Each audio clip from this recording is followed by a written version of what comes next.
I've got a bone to pick with a certain kind of anime protagonist. You know the type. They're mopey, unpersonable, and have no social acumen, yet because of their inexplicable special powers, they constantly save the day and everyone loves them. They're a vehicle for wish fulfillment, suggesting that even though you're a boring average person, you can still be popular with the ladies as long as you've got some kind of secret ability that makes you special. Mob Psycho 100 has a bone to pick with this kind of character as well. Shigeo Kageyama, also known as Mob, has a very simple desire. He wants to connect with people, namely the girl he likes. Mob happens to be an insanely powerful psychic who can wield unstoppable force over anything he chooses, but early into the series, he comes to the realization that this power is really of no use to him in pursuit of his goals. The girl he likes isn't impressed with psychic abilities. She's impressed with big muscles and a charming personality. Ergo, Mob sets out to acquire these things by joining the Body Improvement Club. Self-betterment is the central theme of Mob Psycho 100. Its villains are all people who want an easy route to happiness, or who feel entitled to the love of others because of their talents. In episode 3, Mob fights against a cult of people who try to delude themselves into thinking that they're happy just by laughing, rather than by trying to work out their lives. Most of his battles are against psychics, who aim to take over the world because they believe that everyone else is worse than them, ignoring the fact that all of them have developed twisted personalities, intense inferiority complexes, infantilized interests, and sociopathic tendencies, none of which has actually made them happy or convinced anyone to like them.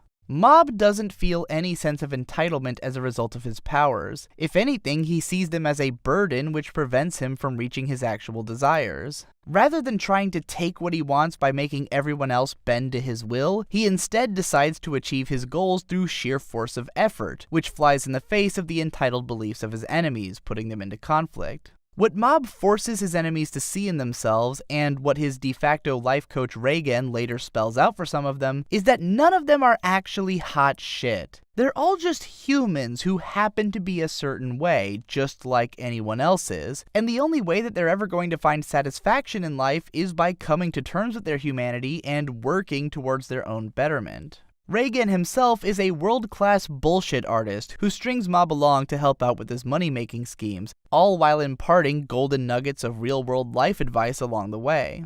Even though Reigen's practice is totally dishonest, his approach is weirdly kind-hearted and understanding. In essence, he is a psychologist who is able to judge people quickly and to tell them what they want to hear or to put on the act that they want to see in order to make them happy. And most of the time, it seems like it really is important to him that his customer is satisfied. The kind of people who visit him are the sorts of idiots who would seek out psychic and spiritual advice anyways, and if they're going to be conned no matter what, then it might as well be from someone who can legitimately cure their ails with a firm massage, under the pretense that he's exorcising the ghosts that their goofy asses are bound to go on believing in. Reigen doesn't have any kind of special powers, but he does have incredible charisma and social skills, which allow him to effortlessly feel the kind of human understanding that Mob so desperately longs for. Whereas the original author's previous work, One Punch Man, was an outright satire of the formula of shonen fight manga, Mob Psycho 100 is more predominantly a character-driven story full of comedy, action, and drama, but it does incorporate satirical elements to stunning effect in making its point about self-betterment. One of the best scenes in the show comes in episode 2, when the Telepathy Club is trying to recruit Mob as a member. It's pretty clear that the Telepathy Club mostly exists for its members to shit around in the club room and to take it easy, but their leader tries to frame it as though the club exists in the name of youthful companionship and creating fond memories together. In a world that's filled to the brim with anime about do-nothing clubs wherein high school friends hang out, it seems like Mob is bound to join them. I can even think of several shows specifically about telepathy and other supernatural studies clubs which have the same feel to them. But Mob, being the badass that he is, completely rejects them in favor of actually getting shit done by joining the Body Improvement Club, the members of which are pretty much all the coolest and nicest people in the known universe and have no interest in anything other than making themselves better.